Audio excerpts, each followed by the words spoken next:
Kerala police അക്കാദമിയിൽ വൻ മോഷണം. അക്കാദമി ക്യാമ്പസിനുള്ളിലെ ലക്ഷങ്ങൾ വില വരുന്ന 2 ചന്ദന മരങ്ങളാണ് മോഷ്ടിച്ചത്. കനത്ത കാവലുള്ള പോലീസ് അക്കാദമിയിൽ മോഷണം നടന്നത് ഡിസംബർ 27-നും ജനുവരി 2-നും ഇടയിലാണെന്ന് അക്കാദമി എസ്റ്റേറ്റ് ഓഫീസറുടെ പരാതിയിൽ പറയുന്നു. പരാതിയിൽ വിയൂർ പോലീസ് കേസെടുത്തു. നടരാജ് പരശുരാം വിവരങ്ങൾ നൽകും. നടരാജ്, എപ്പോഴാണ് മോഷണം പോയത് എന്നുള്ളതിന്റെ ഒരു ഏകദേശ കാര്യങ്ങൾ അവർ പറയുന്നുണ്ട്. അതിനപ്പുറത്തേക്ക് എന്താണ് സംഭവിച്ചത് എന്നതിൽ വ്യക്തതയില്ലേ? ജിൽസി, കടുവയെ പിടിച്ച കിടുവ അതല്ലെങ്കിൽ തീക്കട്ടയിൽ ഉറുമ്പരിച്ചു എന്നൊക്കെ നമ്മൾ കേട്ടിട്ടേ ഉള്ളൂ. അത് ഏതാണ്ട് ഓർമ്മിപ്പിക്കുന്ന തരത്തിലുള്ളതാണ് പുതിയ സംഭവ വികാസങ്ങൾ. കേരള പോലീസ് അക്കാദമിയിൽ തന്നെ വൻ മോഷണം നടന്നിരിക്കുന്നു എന്നുള്ളതാണ് ശ്രദ്ധേയമായിട്ടുള്ള കാര്യം. ക്യാമ്പസിനുള്ളിലെ ലക്ഷങ്ങൾ വില വരുന്ന 2 മരങ്ങളാണ് മോഷ്ടിക്കപ്പെട്ടിട്ടുള്ളത്. 30 വർഷത്തിലേറെ പഴക്കമുണ്ട് ഈ മരങ്ങൾക്ക് എന്നാണ് പ്രാഥമികമായി അറിയുന്നത്.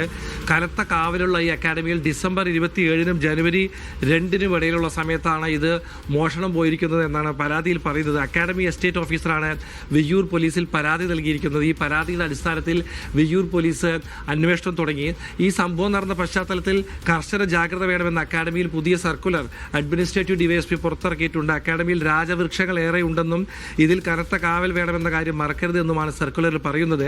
രാത്രികാലങ്ങളിൽ പ്രത്യേക പെട്രോളിംഗ് ഏർപ്പെടണമെന്നും അക്കാദമിക് അഡ്മിനിസ്ട്രേഷൻ ഡിവൈഎസ്പി പുറത്തിറക്കിയ സർക്കുലറിൽ പറയുന്നു. എന്തായാലും അക്കാദമിയിൽ അകത്തു നിന്ന് രാജവൃക്ഷങ്ങളിൽ 2 മോഷണം പോയ സംഭവത്തിൽ വിയൂർ പോലീസിന്റെ അന്വേഷണം ദ്രുതഗതിയിൽ പുരോഗമിക്കുകയാണ്.